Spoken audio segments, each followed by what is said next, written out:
So I grew up in a sort of, I'm going to say, a normal family. I had two brothers, so I have two brothers, a younger one and an older one. So I'm the middle child. My mom and my dad were together for most of my childhood, but they got divorced when I was in matric. And I think that particular event in life was the one that set off most of the things that I'm doing right now. Because as somebody who has struggled with, anxiety when I was very, very young, I think it was based on the fact that my parents were always at loggerheads and they always had some sort of a tension going on. But I'm an empath, so I felt everything. And I think I didn't even know what an empath was back then, but I can understand looking back now. And that was the thing that kind of pivoted my emotional status with regard to like what was happening in my life. So that was one of the things that I had to overcome. I was petrified of water. Just some tidbits, some anecdotes from me. I was petrified of water all the way through primary school. I hated swimming. I hated water. Whenever water came up above my chest, I'd almost want to drown. And then I faced that fear. I said, no, I can't let this happen to me. And in high school, I started playing water polo. And I drowned for many, many practice sessions before eventually playing my first game. And it was in grade 10 where I became the captain of the water polo team, the first team water polo team, just because I wasn't scared of drowning. I faced it and I went straight in and I just decided to do the extra hours. And that became part of my ethos. Why that little story is important is that even in matric, when my parents got divorced, I had to make sure that I was going to work hard. In the midst of it, I got 31% for mathematics in that particular year, in my grade 12 year. Not the type of pass you need to go to university. And I always knew that I wanted to study psychology at UCT. It was like my focus, my goal. And that was like my only thing I could think of. I was like, I was going to study that. And then during that year, I broke up with my girlfriend. I stopped seeing my friends at all. They would say like, Carl, come through. We're going to go to Clifton Beach, come to this party. And I said, no. I just said like, I have to focus here. And I ended the year on 70% for mathematics because of that sacrifice. Yes, the expense was me losing my social circle, but I knew I had a goal and I wanted to focus on that.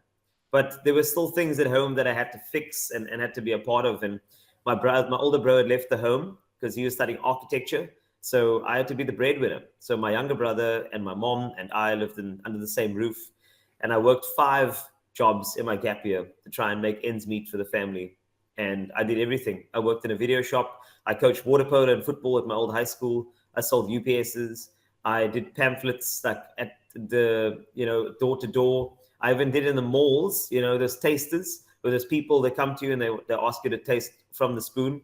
You don't know where the spoon has been, but it doesn't matter as long as you get the taste from a brand new yogurt brand. That's the thing. So I did everything that I could. And another thing is that vulnerability has always been part of my life in that particular way. Because I told every video shop customer what is going on in my life. They couldn't understand. They said, Carl, why is such a young person like you not outside drinking and smoking like the other young people that we know in our neighborhood? I grew up in a place called Thornton. And I just said, like, I have a goal. I want to study psychology. I'm going to do it. And then as a result, there were a couple of people who were so impressed by my work ethic that they came to me and they wanted to know what my deal was. And one of those people was a woman who said, we need more youth like you. And I said, thank you. And she asked me like what I wanted to do. Once again, I said psychology. And she actually offered me a bursary to study psychology at the university of my choosing. And I got that bursary. It covered only a small section, like the tuition fees. So I still had to work to study and to actually get the materials, the stationery and the transport. So I still had to work for that. The other video shop customer in that gap year that I took was the entertainment manager of Grand West. And he offered me a job as an MC because he found me very entertaining in the video shop. Because I used to do accents for everybody. They used to come in and I would be like, oh, you want like Saving Private Ryan? Like, that's a cool thing. So like, go for it. And it's very war-based, but you're going to enjoy it. It's going to be great.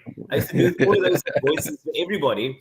And he's like, that's so entertaining. You should be the MC. And I actually went off and I became an MC as part of the job circuit that I created for myself. And I worked Saturdays and Fridays and Saturday nights at 2 venues, which actually got me comfortable behind the microphone. And then while I was studying, I continued to do that. And pretty much when I left UCT and got my degree, I was going to continue with my honors. And then somebody saw me emceeing at a club, which was a radio station. And they said, Wastie, you should do radio. And I said, no, I'm going to study. And then one day I got bored and I took the email address and emailed and I said, somebody said I should be on radio. I'm not sure it's for me because I've already had a couple of no's for radio. One of them was the university radio station who told me you should get more experience. I'm like, where do I get more experience? The experience. What are you talking about? And so I thought it wasn't for me, but I just took the opportunity blindly and I emailed and they called me in and I did a voice test. And because I was coaching water polo and football at my old high school, they said you should be a sport presenter. So I became a sport presenter. And from there, station management changed and they made me a standalone presenter of South Africa's very first teen show on this radio station. And then I got my own show where I brought WhatsApp to radio for the first time. They said I couldn't do it, so I did. I don't really listen to rules much. And between 2 and 4, I called the show Afternoon Live. And I said, all I want my listener to be part of the show. I'm a man alone show. I'm doing 2 till 4 in the afternoon. I'm going to make this happen. So they looked at me. They said, it's never going to work. So I took my old cell phone. I took a massive aux cable. I plugged it into CDJs that was in another room 20 meters away. And I put on the first voice note onto radio on the station. Sure. It was a bit of a stir across the industry because the sister stations, which were the national ones at the time, like 5 and Metro, they came to me and they were like, how are you doing this thing? And I'm like, well, I just do a little bit of this, a little bit of that, because that was my unique selling point of the show. That's why it was called Afternoon Live. It was a play on Saturday Night Live as well as lunch and drive. I was smack bang in the middle. So I said I took the L from lunch and the I from drive, and I became live. And that's the show that I did there. But from that particular point, I was headhunted by KFM, and I just, eventually they got me to budge, and then I said yes. And that was, believe it or not, 6 years ago where I started at KFM. And along that journey, TV hit me along the way as people saw me broadcasting my radio show on TV, particularly Espresso. And that's where they picked me up to be a part of that particular process. So that is the bones of pretty much the way I grew up, my driving forces, and how I kind of slipped into an industry that I now love with so much passion. That's beautiful, man. I didn't know that story about the WhatsApp voice stuff. Like, I didn't know that it was you are the Einstein of that. That's amazing. That's really cool. Thank you. A couple of questions from that is, so you were studying psychology at the time. Yes. Why was it that you wanted to study psychology? And then what made you get into radio? What was the reason that you were like, actually, I'm going to stop doing this thing? I know there was an opportunity presented to you, but what made you go forward towards that? Well, first and foremost, I actually wanted to study paleontology in grade 10. I love dinosaurs. In fact, till this day, I love dinosaurs. So he told me he loves the dinosaurs. I love dinosaurs so much. Please like I can mention dinosaurs like, Brachiosaurus, Brontosaurus, Stegosaurus, Pachycephalosaurus, Tyrannosaurus Rex, Allosaur, Compsognathus. You know what? I remember all these dinosaurs from the books I used to collect, and I used to love dinosaurs. So I thought, you know what? I'm going to be a paleontologist. But then I think that paleontology, what is that? You dig deep and you find things out. And I realized that psychology does that exact same thing.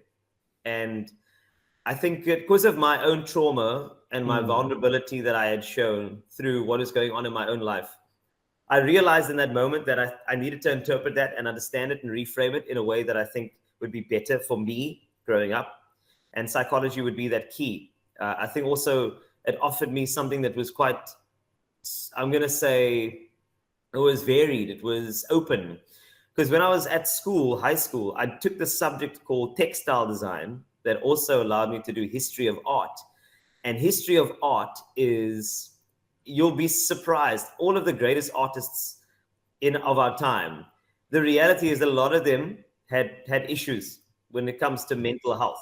And that's why it was fascinating, because while I was studying that and learning, I was like, this is very intriguing how I actually can pick up their traumas and vulnerabilities and how they put it onto canvas.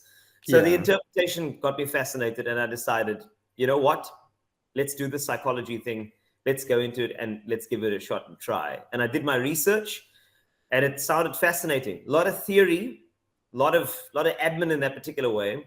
But I think I was just focused on the therapy part, and that only comes on like a lot later. But I think I didn't know that. So my big advice is just to make sure you know what your courses look like and what your trajectory is. Otherwise, you're thinking that you're going to go in like Dr. Phil, and actually you're going to go in with Dr. Admin, because there's a lot of especially at the place I studied, UCT, there was a lot of work there. So, but I just wanted to help people. You know, I know that there were many more people who felt the way I did. You know, their family that they've come to know, crumbling before you. I didn't want them to feel the way I did. I just wanted to be that person that could be the pivot and the help. And that's why I wanted to study psych.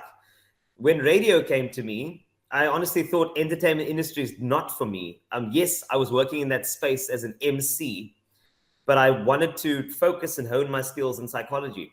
But what I realized very fast is that radio is probably the best platform to express your love for other people. It's the best platform to facilitate other people and their uniqueness, authenticity, and yes, even vulnerability. So when I looked at radio and I looked at what my inner passion was around psychology, I found such a great connection between the two spaces. And it only happened because I did this teen show, and this one SMS, because we were still using SMSs back then, not WhatsApp voice notes. An SMS came through to my SMS line, and it was somebody that said, Carl, you don't understand how much you saved me today. So I decided to call this person. I call them, and it turns out that that person had been listening to me, and they were not in a very good space. Essentially, they, in not so many words, told me that they were thinking about ending things. And they had listened to one of my teen shows on a Saturday between 12 and 3. And they said they just listened to me laugh and listened to me tell a story. And immediately they just felt like it was going to be okay. And that moment right there, it's like the neon lights of what I was doing, my passion, and more importantly, my purpose, it went off like a strobe light. I just realized in that moment that my passion for psychology and radio actually met, shook hands, and they've never let each other go.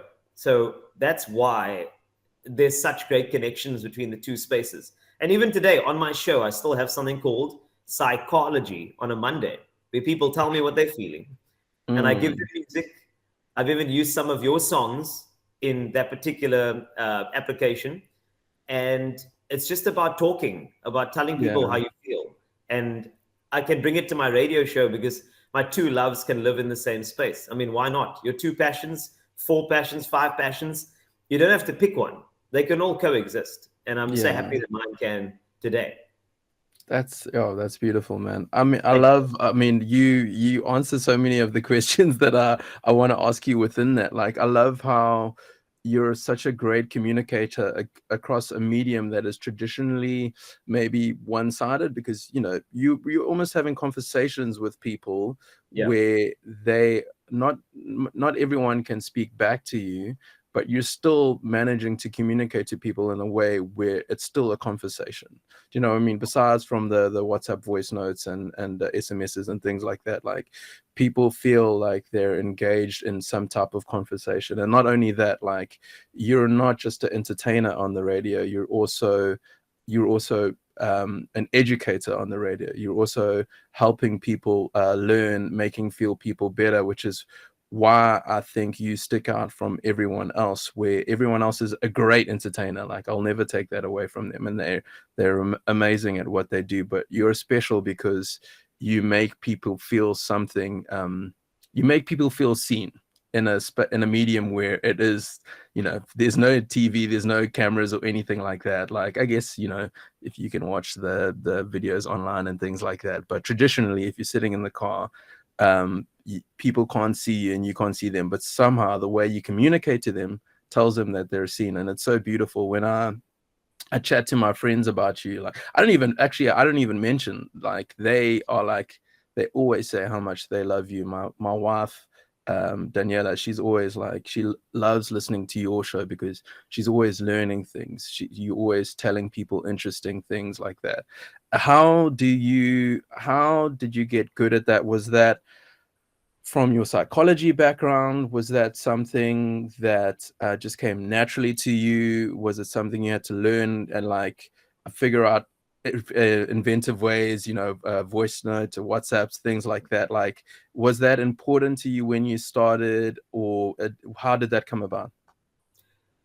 Well, I think the best way to answer this is actually the one word, it's purpose. I think that if you live with purpose, things come to you very organically and very authentically. Uh, Mm, this space that I work in, and you know this, and I'm sure you've seen what it can do to people and their idea of where they exist in society. It yeah. can be very elevating in terms of ego. It can be such a booster for people. But I found my purpose within this space because my purpose is always to find those ways to bring something to the table that could be informative, educational, and a bit of both. And it's just important to actually have that purpose whenever I'm creating a show or having a conversation or interviewing you or anybody else. I always Mm, want the person listening to not be discarded or discredited for the value that they have in my space. I yeah. think a lot of the times I see people saying that, when young people ask me, oh, I just want to get into radio, it looks so cool, that I tell them not to get into radio. If Yeah, you're telling me yeah. because it looks so cool, I'm going to tell you don't get into it. But if you Mm, tell me that I want to talk to people, I really mm, want to have a platform where I can share who I am and find out who other people are. I want to yeah. be of service to my community. Then I'll tell you, come sit next to me and come job shadow me. Because if Yeah. your job is service, if you want that to be in your occupational space, then radio is something for you. Because this is not a normal entertainment brand or medium. This is about Yeah. companionship, and this is about one person. So when you ask me like how did I get good at that? Thank you for saying that I'm good at that. But I'm telling you straight up is that purpose comes with practice, and practice comes with hard work. Every single day I learn something new. I learn a new skill. I hone in on something that's I feel that I need to work on. Those things I Yeah. do, and that hard work I do for a good reason, because I want to make sure that every single day I turn up for the person that needs me on that day. I need to pitch up in my best form for that one person who is at the worst Hello, are you day, still there? the person that's going through the Hello? worst times of their lives. I need to be there. And that work and practice is very, very, it's hard and it's a struggle at times, but I do it gladly because I know it's for something. I know it's for a good reason. I know that I have a very, very key role in society and my community. And that's why I will always conjure up new ways to tell stories, share stories, facilitate these moments on radio, just so that we can all benefit from it in the value that it can bring to somebody's life. So I'm still learning every single day. I'm by no means a master of my craft, but I'll tell you one thing, I am a master of learning in my craft. Mm. I love that, man. I really love that, man. You also champion South African music a lot. Like we've had a lot of conversations about this. Like, why is that important to you? And what have you done? I mean, I know, but please tell everybody the ways you have tried to do that on radio and elsewhere. Well, I think that when you hear anything on radio, when a song plays, etc., I try to get as much information as possible during the Mm, KFM Top 40 on a Saturday to make sure that I can, even something as simple as just say one thing about, my Josie created the song called Honest because he wanted to create a song that is joyous in its sound, but also has in it an innate vulnerability that people can actually listen to if they actually read the lyrics. They can mm, jam to it, but he's actually telling you that it's okay not to be okay.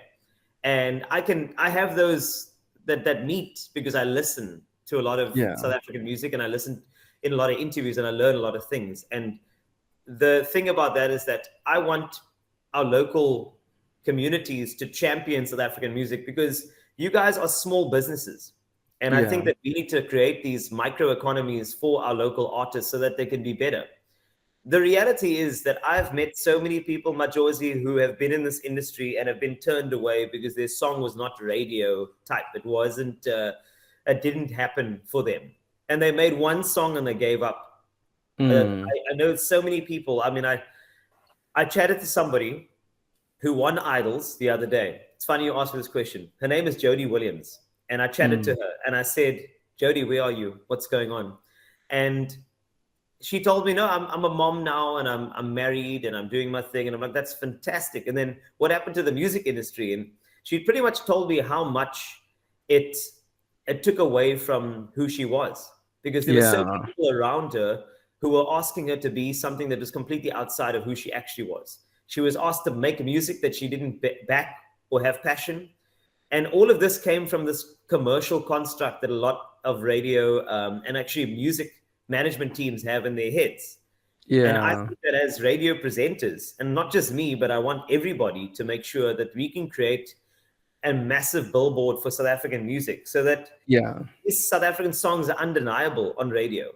It's passion Mm. to me because I've seen so many people quit who are super talented, and I don't want that to happen to anybody. I want this to be a space where people can create and not create for radio. Like, Yeah. don't create a song because Carl might play it. I hate that, actually. You know, Mm. another little anecdote is that somebody that you know very well messaged me the other day, sent me a song and said, and this is somebody very established in the industry, and said to me, I'm not sure if radio is going to play this track, but I'm going to send it to you, Carl, because I think that you might like it. And I said, Yeah. and you know what, dude? That made me feel so bad. I'm like, what do you mean if radio might play it? Why are artists begging to be on radio Yeah. stations when radio stations should be begging to get artists' music first and rotate the music? You know, because it's the artists to actually populate our playlists so that we actually have a playlist to play, which means that Yeah. central understanding of value is completely skewed. And by the way, the Mm. artist who was so insecure about the song, his name is Jay something. And Yeah. somebody of that frontman of Mikasa messaged me. He's Yeah. like, I'm not sure if radio will play this. I said, what the hell are we doing as radio stations? So I've Yeah. been advocating for local music for good reason, because I want people to be fanatical. I want people to Mm. choose South African first. And I also want us to know that our support of those local artists it's gonna nourish our own economy. It's gonna Yeah. nourish the confidence and self-esteem of those artists so they continue creating the music that we need. You know, Yeah. during the whole COVID period, we needed the music so much. We needed Mm. culture, we needed arts, and to actually lift people at the moment and create those things. During COVID, I created this space called SA Royalty, where it was a 2 hour show between 10 and 12, where I'd say just SA music we're going to play. And that's Yeah. where artists could tick over and get the royalties from like radio play. It was a very Yeah. small thing, but I just wanted it to be a banner for more people to Yeah. play more SA music across the board, no matter even, you know, I spoke to other people from other radio stations and said, like, let's play more SA music to try and nourish the industry of people who were sitting at home in the arts and culture and were suffering. So, you know, at the base of it, Bajosi, there are people who are so talented and creative in South Africa. And the reason why I'm so passionate about it is because I don't want them to give up in a space Yeah. that's almost designed to make them give up. I Yeah. can't have that. If I'm going to be somebody who calls himself a pioneer in radio, I'm going to make sure that I pioneer love for SA music at the heart of everything. Before any creative stuff I do, I want Yeah. people to hear that I love local. And I know for a fact that because I'm influential in my space, that hopefully they'll feel the same way too. Just so grateful for you, man. I listened to a Rick Rubin thing where he spoke about the process of creativity and how we we as artists, like, I'm just going to say this, sorry, as advice for people who might be listening, because I know a lot of people's barrier into making music is worrying about the things that are out of their control. So the creative process is you create your art out of nothing. You draw it from some source or divine inspiration, wherever it comes from. You make this thing, you continue to make it, you work at it, and then you finish the project, and you yourself are happy with that, you know. And then people get to the stage where they need to show people, and that's when it starts becoming like, oh, are they going to like this and things like that. And Rick Rubin says, like, you shouldn't even worry about that stage. That stage is out of your control. You can do the most you can promote it, you can market it, you can do creative things to help make that music succeed, but it doesn't mean that art or that creativity is a failure, because you've created something and it's great. You thought it was great. So why now, after you've start handing it over to people, do you start doubting yourself? And I thought that was so powerful. And I was speaking to someone yesterday about that, like, making is the best part of it, creating is the best part of it, and we should never take away from that. We should always revel in that and be proud of ourselves and be like, okay, we made this thing, I'm really proud of this, I'm going to hand it over to the world and hope people like it, but realize also that you are not a failure if it doesn't work out. You're not a failure if your song doesn't get onto your radio. Your song isn't bad just because it doesn't get onto radio. Radio is a different format. There's things that need to have consideration, you know, target markets, length of song, whatever it is, but the song can still be good. And I totally agree with you about radio stations needing the songs, because I've been releasing songs this whole year, and I've probably been giving the radio too many in a short time frame. But I said to my PR agent, I was like, if they like the song, they can play the song. It doesn't faze me if they play it or not. If they play all of them, I'd like you to play most of them, but it doesn't faze me if you don't play all of them. Like, it's just important for me that I keep creating and I keep releasing to people, and you can decide. It's out of our control. I'm just really proud of what I've done, and I want people to know that as well. Like, be proud of what you do, and then don't worry too much about what other people think. Like, it's really important that you yourself are proud with your art.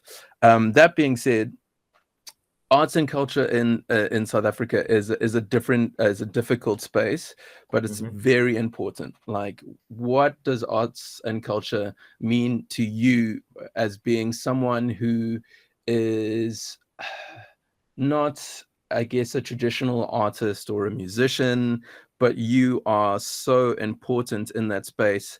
And I know I've spoken a lot about radio, but you're also on TV. What does that mean to you in terms of just the culture of a society and things like that? I've spoken to so many people around arts and culture being a career path for so many peeps. And I've heard so many parents who shun arts and culture as an avenue for study because it's not the sure thing. Pretty much based on what we were chatting about the South African arts and culture economy, so to speak, and how difficult it is to penetrate all industries, whether it be theater, music, whether it be other creative spaces.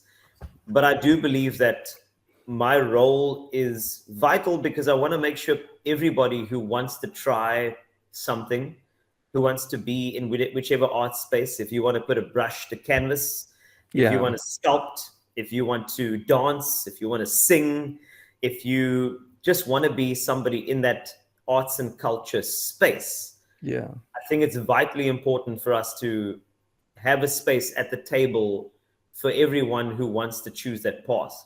And I'm encouraging all parents around me as well, is that you have to back everybody who wants to get into that space. If they're passionate and you know what, I think here's another thing. We shouldn't be waiting for the talent in our kids, or we shouldn't be waiting for the talent around us. Like, I think we wait for the talent to see if it's going to be a sure thing. And then once it's there, then you can say, okay, fine, now you can do it. Because I saw your painting and it looks like a good sell. Therefore, now I will back you to go to that art school. I actually don't like that at all. I think that society spends too much time waiting for heroes. I do believe that society should spend more time creating heroes. Because that's the problem that arts and culture has. Everybody's waiting for a hero. but nobody is actually spending the time creating a hero. So that's why I think it's very important for us to hold those spaces and also ensure that we are nourishing and looking after that part of our society, the people who choose arts and culture. So my role is to create these conversations. It means a lot to me because I don't want people to give up. I don't want people Yeah. to feel just completely short of support when they're going into these Mm. types of spaces. And yes, you know what, I would advise that we live in South Africa, we know what our economy is like. Yeah. I got a degree in psychology, which is a passion of mine, and I do work in this space, which is also a passion of mine. I would say to anybody, you know, if you choose a course of study, do the course of study that would nourish what you are doing now, but also make sure you don't just pick something because it's safe. Like Yeah. I'd say, choose something, another thing that you're interested in. If you want to do something that's out of the box, completely different, then why not do that? Yeah. Right. I would say always have a good backing, whether it is a diploma, whether it is something else, whether it's a 1 year course, 3 year course, whatever you want to do. I think also just back yourself and make the smart decision and just ensure that you've got a backup plan because you do live in South Africa. This is our Mm. reality. And this is not me being not positive about you being successful, but I'm saying that this is actually you creating a place where you can actually be free to do what you want to do, but also have in the back of your mind a bit more security in terms of your occupation. Very wise words there. We've got a few more minutes. I want to open it up to a few questions Great. from everybody, but I just want to ask maybe one or two more questions. Go for it. It's a question that I haven't written down and it was in my head, and I have partially forgotten what the question was. It's That's going to fine. Give come me to the me. keywords. It's going to come to me now. Oh, yes, yes. So you are in a unique position where you have radio fame, where everybody feels like they know you, and you also are TV famous, so people know your face, like they know your face. How do you handle that with such humility and still make the people feel seen? Like, what is that feeling like, and how do you engage with people in those situations? Because people think I'm famous, which I'm not at all. You are thousands of times more recognizable than me. And how do you engage with people and still make them feel loved and seen like you do? So fame, it's my worst word, Mm. particularly because the last two letters, have me in it. You know, that's something that's terrible. But here's the thing about what I do and how I manage that particular, I'm going to call it a social anomaly. So the reality is about this thing is that I do this beautiful job, whether it be on radio, TV, MC gigs, whatever that may be. The reality for me is that if somebody recognizes me, Majosi, if they stop me in a mall and says, hey, Carl, can I take a photo, whatever, just remember that that person can only recognize you because they have spent some of their time listening or watching you. So why the hell can't you create an exchange and spend a little time of yours taking a selfie and spending it on them? I think there's an exchange here that's vitally important to me and that the industry often does not understand. There Sure. are way too many people who believe I'm in my position because I'm the only person that could do it. They have to listen to me. They have to watch me. Look at me. Look at me. I Yeah. believe there's an exchange there that people are missing out on. I Sure. feel like they are missing the point. When they talk about the word celebrity, it denotes that that person is celebrated for doing what they do. But just remember that the individuals who are the celebrants of what you do are indeed the celebrities because they put you on their platform. I wouldn't Yeah. have a job if my show wasn't the number one afternoon drive show. I wouldn't have a job if people on Expresso said, that Carl guy, get him off, we don't like it. So the Yeah. people who are actually backing you are your celebrities. Don't ever miss an opportunity to say thank you. Sure. That's powerful, man. Thank you. Thank you for, I feel like that was just for me there. Last question is you have a family. How do you navigate your family in this space, in this time? I know you love your family. I know you love your son. I know you love your wife, which is, I think, something that I try and communicate to everybody. Like, all this stuff we do is great. Like, it's great being on radio, great being on TV. But family is so much more important to that. How do you balance that lifestyle? So the lifestyle, it's so difficult, to be attend to every single thing, and then also just be, present in the moments, etc. It's kind of like you have to make the most of whatever moments you have, because naturally, as I mentioned, you live in South Africa. Yeah. And you live in you actually work in an industry space that's so volatile that you never know when the next Majosi is like right there, and then you're like, okay, where am I? So, I think the wealth of anybody is the people they surround themselves with, and I think that's the thing that you keep in the back of your mind. So the navigation at that point is just you have to just make the most of the moments, make the most of the the time. It's a very, very tough thing at the outset, but at the same time, for a fact that there is so much purpose all around you, and you also know where the center of your universe is, and it's that family. You can't go out there and do your thing without that type of strength that comes from that household. And I think that's the most beautiful thing about it, is that people always ask me like, oh, well, how do you wake up at 4 a.m. in the morning for espresso, and then you do an MC gig, and then you go to your show, and then you do another gig? And I'm like, well, it's very easy. Purpose. And the people who give you purpose are the people who are right here around you, the people who are always backing you, who are so patient with you in terms of how crazy this industry can get. Like, that's the one thing that keeps me going. Like, I would not be able to do this without that type of patience, that strength, that power that comes from these people. And it is the most, beautiful thing to know that I can reset at home. Yeah. And there could be chaos, could be a very, very busy day, but that reset is instant.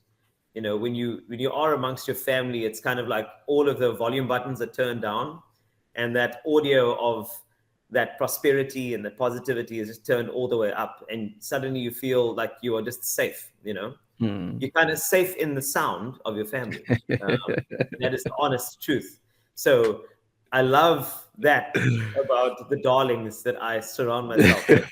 You always say that they will be there for me, which is great. So I mean, that's the key that I love, is that if you're looking for an answer to how do you do it all, it's at home for me. It's the power that you get from the people you spend your time with. And I'm not a rich man, but I'm very wealthy, because I've really beautiful people around me who are just willing to contribute and give and be patient. Like, that's the thing that really gets me going. Yeah. Sure. Beautiful, man. Thank you so much, man. Thank you so much for doing this. Before we end, I want to open up the questions. Mark, how are we going to do this? Are we going to, we can open up the questions online. Is that all right, Mark? Absolutely. We can do it anyway, Majosi. I think maybe one or two, if we ask them to just unmute and ask their questions. Perfect. Okay, cool. There's a lot of people in here. I'm panicking. Let's see. You have to pick one. Dun, dun, dun. I have to pick one. Okay. If anyone has a question, maybe put your hand up, and then whoever I see, I will open it up to you. Where can I see if their hands are up? I see here Amelia de Villiers, Jason Hutchison, and 4 more raise their hands. So should we start? There we go. Amelia, you ready? Amelia. Okay, can you hear me? Yes. Loud and clear. Okay, cool. What's your favorite dinosaur? Yes! Oh, Amelia, best question. I'm sorry, Majosi, no offense. That was the best question I was asked all morning. Thank you. So Amelia, I love all dinosaurs. Okay, I do. I love each and every one of them. But I love, honestly, like I do love the Velociraptor. I know it sounds very dark, but they are pack hunters. They are super cunning, and also they are like the most intelligent dinosaurs out there. Velociraptors are, of all the raptors, they have all of the elements of a great predator, but at the same time, they can go out there and get what they need in a pack. And at the same time, they're also very family orientated type of animals too. So I'm going to say a velociraptor. That is my thing. Also, they've got that really cool toe claw, which I really appreciate. So I'm going to say that is my answer to your question, Amelia. And thank you for the best question so far this morning. I appreciate you. Thank you. Excellent question, Amelia. Well done. A great answer, Carl. Thank you. Let's go with Sanako. Sanako, you got a question. Carl, on a scale of 1 to 10, how stressful is it being a radio presenter? Like talking into 1 the to mic. 10. I'm going to say 15.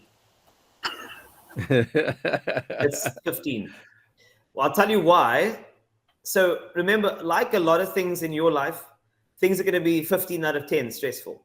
But if you ask me another question, in terms of how you handle it, like that's the difference, because everything will be stressful. I can't change the world. I can't change how stressful the industry is. Remember, there are so many people who want to be radio people. There are so many people knocking the door, so much talent out there. And remember that your radio station has picked you because they believe that you are the best person to serve the listeners. And maybe the TV show you're on, you're the best to serve the viewers. But remember, you're not going to be the best forever. That's the reality. So I think it's the way you respond to the stress, which is very important. You work in live shows, anything can go wrong. But like in life, if you always are going to focus on what could go wrong, chances are it will. So I'm going to go into a show and I'm going to think about all the things that I'd love to do right today. And that's what keeps me going in terms of that stress point. There are others that I can get into, like very limited contracts in my industry. They range from 1 to 3 years. You will never get a permanent contract being a TV or radio presenter, which is stressful for your family or for yourself in terms of longevity. But if they do present you with that, just remember that you have to make a decision to not stress about that particular thing, but also just make sure that you know it's a challenge for you to sharpen your sword every day and go out and do the best you can. Because remember, just because one place doesn't think you are the best, it doesn't mean another place thinks the same way. I think that just because you get one door shut in your life, it doesn't mean all of the doors of your life are going to be shut. Because trust me, you could not be the best to one company, but if you give up at that moment, you could be starving the next company of the best that they could get. Yeah. And that could be you. Lovely. I love that. Thanks, Carl. Really reframing challenge. Carl, have you got time for two more questions? Guys, go for it. Come Amazing. On, it's fun. Amazing. Let's do it. Jason, what question have you got for Carl?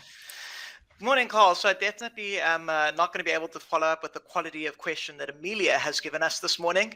So I've got two things. The first is that you've been speaking a lot about essentially self-esteem as an artist. And so I read something yesterday that's resonated in this space. And there's a difference between self-esteem and validation. Self-esteem is how you see yourself, and validation is how others see you. And never sacrifice your self-esteem for validation, because it's a lot easier to replace validation than self-esteem. So that's kind of resonated from the artist world. But I think the question I have is more important. We have a group of people in this room who don't have an income, right? And they have no money to spend. So how can those without money help support what we've spoken about as a really challenging arts and culture space in South Africa? I think that, it's our job as an audience to be able to create the space for artists to thrive. So how can we support if we don't have any money to spend? So I love that self-esteem and validation. Preach, that is my language right there. I think that the validation part, we've been conditioned as a society to wait for the likes on the post in order for our post to be good. And Majosi also mentioned it with the Rick Rubin example, is that we've got to back ourselves in terms of what we are doing and what we are. We shouldn't be waiting for anybody. I chat to so many young people at high schools, and I'll tell you straight up is that I always tell them, focus on the screen that matters, and that is a mirror, which means back yourself. Don't wait for the likes. Look at that mirror. That's the like right there. That's the love right there. And you can find so much, at the end of the day, just by looking at yourself and know that the validation comes from you. Now, just to answer your question in terms of these artists, even if you don't have an income, all right, but you have an internet connection, there's something so valuable about listening to a song and just actually sharing it on a story, on a post, and just say, I listened to this Majosi song, it's called Honest, and I loved it so much. I think that sometimes we don't know how influential we are.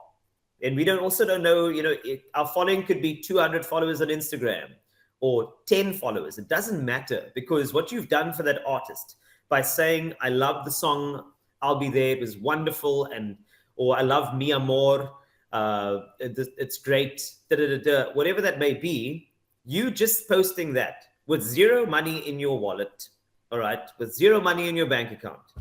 What you've done is that you've added so much value to that track, because there are people who find you credible, people that find you and back you and say, like, I like whatever, you're doing, and I like your music choice. And I think something as small as that adds to the top of mind that you need in this industry. Yeah. So don't for one second discredit the fact that when you say, oh, I'm vibing to this new local song, this new Majosi or whatever, don't ever think that that's nothing. That is how we support our artists from the offset, because trust me, there's one person that'll look at that and say, let me go check this out. And that's a play on that streaming platform for the artist. And you think that is nothing, in a drop in the ocean, but everything has a ripple to it. All of those moments that you support an artist has a ripple, and you don't know who that ripple will touch, because it could be somebody who books the next gig.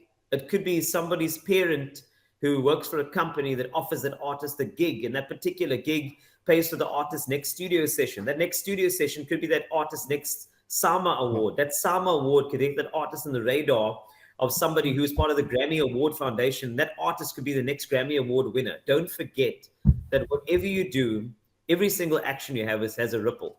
And your ripple could be more significant than you've ever imagined. But don't just stop and think it's not going to work because you don't think the ripple is important. I'm going to say support anyway. Get onto the social media sites. Just spread the love of local artists. There's such great value in there, and it's beyond your own comprehension. Amazing. Really inspiring, Carl. Majosi, did you want to say something on the back of that? No, it wasn't off the back of it. It was just, I just wanted to ask him, who is Tanisha Isaacs? Sorry? Who is Tanisha Isaacs? No, you mean Tanisha Isaacs. That's Tanisha, sorry. Tanisha Isaacs is my car. That's the question. Yeah. No, sorry. It's my Mark 1 Golf. It's the first car I've ever owned that I still drive today. A lot of people ask me if that's like my car for the week, and then I drive a Ferrari on the weekend because I work in this industry. And no, it's not true. My Mark 1 Golf is my car. It is not a fancy car at all, but it's my first car, and I paid for it with my own money. It took me 5 years to pay it off. And the car is actually a tenacity. And I think that's exactly what it speaks to in my life. It shows tenacity. And if anybody asks me, yo, Carl, why do you drive a car like this? You're supposed to be somebody who's famous and should drive a fancy car. I'm like, is it really what I drive, or is it what drives me that makes this car luxury? Sure. Let's go, Carl. Let's go. You know that a car is special when it doesn't just have a first name; it's got a surname. It's got two surnames. Exactly. It's not even my surname. That's how fancy it is. Let's go to Kwamani. Kwamani, what question have you got for Carl? I just wanted to ask: have you always been this confident in your work? Oh, what a great question! Thank you so much, Kwamani. I appreciate that. So, have I always been this confident? No, not at all. From the beginning, you're never going to start confident. And I'm going to be honest with you now. You're not going to start confident, but you will start. And if this is my dream for you, Kwamani, is that you need to start being confident just with yourself. And also know that you have something to offer. I think that's where it begins. Because while you may not be good at everything, I think just get good at actually just being confident in yourself. Know that you have something to offer. I think that's where the confidence comes from. So it's not about what you do. I think it's about the person who is doing it, and that is you. So to be honest, I've grown to be confident in my spaces, but I think that it's actually not the confidence of what I'm doing, but it's the confidence in myself, and it's the trust in myself. Just remember that everybody makes mistakes. But at the same time, I have the confidence that if I do make a mistake, I will know how to recover. And that's actually where the confidence comes from. And I think that you can take that into any industry, whether you want to be an accountant, or whether you want to be a gymnast, or if you want to be a race car driver, or if you want to be a radio DJ. I think that you will always make mistakes. That is the reality of life. And I will encourage you to make those mistakes. When I say that, as in make decisions where you're not sure what's going to happen at the end of it, but you need to make a decision to move forward. But trust yourself enough to know that you will recover, and use that particular mistake as a lesson. Because you do have a choice. You can let things, you can let things hurt you, or you can let them teach you. And I think mistakes are really there to teach you. So the confidence really does come, for me, it comes from in myself. Like, I know whatever I take on, that I will recover. And I will recover well. So you have to practice that every day. It's not something that happens overnight. Like today, I could be super confident that I'll recover, but then tomorrow I could be quite unsure. But I think it's a very active practice when I wake up in the morning to say, Carl, you got this. It's a new day. Let's go and let's do the show. Let's find out what's happening. Let's plan the show. Let's do something great. And if anything happens, just know that you got your back. Yeah. And you'll make something work if it doesn't pan out the way you planned. So I want to encourage you, Kwamani, is to be confident in yourself before anything else. And the reality is that there's no lecture theater. There's no course that you can take that will teach you that. That comes from a lot of hard work in that mirror of yours. But I think it's a worthy course to take, is to actually get that confidence in yourself and know that you are on this planet for a purpose. And that confidence will come from that purpose, and keep on discovering that every single day. That is the joy of life. Amazing. So encouraging, Carl. Thank you. Well, everyone, as we wrap up, just before we say goodbye, we just want to say a massive thank you, Carl, for investing in us. We have so enjoyed this time with you. Thank you. Every answer that you've given, it seems like you have this unique ability to see things from a different perspective to most people. We're all trying to navigate this world, and speaking with you, sometimes I feel like, I've been holding the map upside down all along. And so thank you for that. And I think learning how to reframe hurt, learning how to use a 20-meter aux cable to change an industry, learning how to operate in an industry which is, I'm guessing, very competitive, but almost everything that comes out your mouth is not putting yourself ahead, but putting others ahead. This really is the type of perspective and worldview that really speaks to us at Koa. So we're so grateful for you, and we're grateful for the time that you've given us. Let's give Carl a lot of love here, guys. Go ahead and send some reactions to Carl. Yeah. Thank you for joining us. That was amazing. Oh, that's so cool. If we want to hear more of your intoxicating positivity, where do we go? How do we tap into you? Well, I mean, if you still listen to radio, I hope you do, but KFM 94.5, 6 days a week. I mean, it would be 7, but they told me to take a break. So I was like, okay. So it's from 3 till 7 in the afternoon. So, right after school for so many, but if you're online school, I could be between the classes. So that's 3 till 7 in the afternoon. And then, of course, on a Saturday, from 10 a.m. till 2 p.m. and then on Expresso, 6 till 9 a.m. on S3. But then just, I'm very responsive pretty much all over. So if anybody has a question, or, if they are feeling a bit of doubt, you'll be surprised how many people I respond to on the social media space as well. I think it's very tough out there, and I think we do need to spend some time looking after each other. We all got our own little places that are fenced off, and I'm trying to break the fences as much as I can to try and, a lot of people in my industry need to make themselves more accessible to people who just need a pick-me-up or a conversation. So that's where you can find me. Other than that, for me, this has been such a lovely session. It's been so refreshing to get Majosi to interview me, because I'm always interviewing him, because he drops like 5 songs a year these days. So that's been very, very cool. But I think for Koa Academy, just for anybody who is a student, naturally life doesn't always give you the map the right way around. And it's obviously your task to find out exactly where that map will take you. But I just think that the trust in yourself is so vitally important, because that is the first lecture theater you should be in, is, yourself. Know that every single person that has been put on this planet has been put on this planet for a very, very valuable purpose. Yeah. And I think that a lot of young people don't see it, because they think, where is my purpose? I'm looking at this, I'm looking at that. I have so many interests. Who am I? And I love that question, who am I? Because you get to journey into that every single day. And I'm going to challenge everybody, while you are working so hard on these classes at Koa Academy, I'm going to also encourage you to work on the classes that is you, and actually begin to enjoy your own company. Begin to understand that you are here for a very good reason.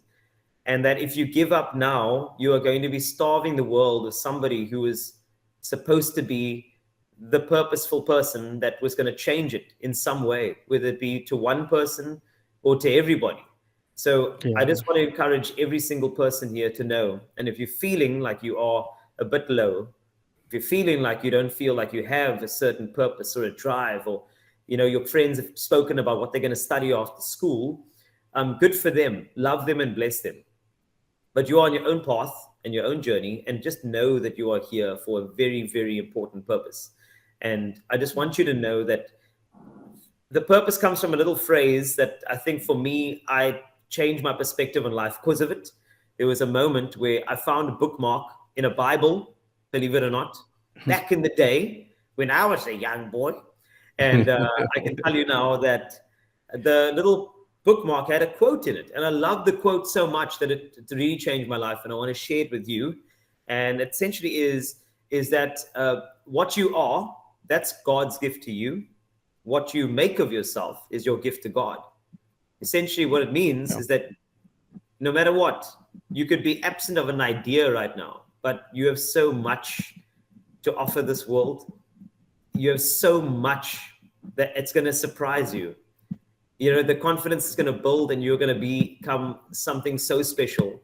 And it actually starts right now, today. So don't forget the classes that you take between the Koa Academy classes, and that is just getting to know you, interacting, not allowing the world's responses, the world's changing to affect what is your classes of you.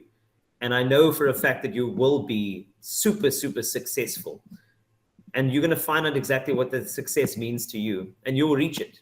Please don't forget that. When you continue with your day today, just do not forget that screen that matters, and that's the mirror. Yeah, sure. Amazing, Carl. Thank you. So encouraging. And we'll keep reminding each other of this. Majosi, always a pleasure to have you on. Thank you so much for leading us through this. Thank you for setting this up. Thank you for hosting it. We appreciate you as well. Is there anything you want to say to close off for us, Majosi? No, I just want to say thank you so much, Carl. I love you, man. I really appreciate who you are, what you've done for me, for everybody. It really means a lot to me that you did this. And I know I'm going to see you next week or something and tell you this more. But yeah, I love you, man. Thank you. Love you too, my brother. Thank you so much. And I mean, they couldn't have picked a better head of culture and arts. And I mean, like, you're the head of cool of Koa, to be fair. You made an entire theme song for an online academy. That is amazing. So whoever's chosen this particular course and has chosen Koa, I think that they've chosen fantastic, because, I mean, you are very like-minded as not only an academy, but also just by you being involved, Majosi. It wasn't a matter, when you asked me to do this, it wasn't like, I'll see. It was kind of just when. What time? Yeah. That's why I love you. That's why I love you. Man. Love you too, dude. Thank you for inviting me, and to everybody who's being so kind, and for all the applause and for the questions. I really appreciate that. And at any time, if you want to get me back on for more questions and a bit more inspo or whatever you need, I have got your back. I'll be here. Oh, amazing, Carl. Thank you. We appreciate that. And we couldn't agree more about Majosi. And on that note, everybody, if you do need to drop off, you're very welcome to. Thanks again, Carl and Majosi. If you do want to stick around for 5 more minutes, some of you will have seen on socials recently a fairly new music video, which has popped up on the internet. And so we're going to finish with that. Have a great day, everybody. Good to see you all. Oh, music video. What's this music video, Josie? What's this music video? What is it? What is this music video? Oh my word! No. I'll leave you to watch this music video featuring not me. Bye. Thanks, Carl. When you're stuck in the in-between. All right. Thanks, everyone. I hope you enjoyed the music video. Thanks, Well, I'll be there for you when you're scared of another day. You're stuck in bed, don't you feel ashamed? 'Cause I'll be there for you. It's been a little crazy lately, but you know you can always find me, and I'll be there for you. When your heart's filled with endless sorrow, and you need a little strength to borrow, well, I'll be there for you. But when you find there's nothing to see in your reflection, just look at me.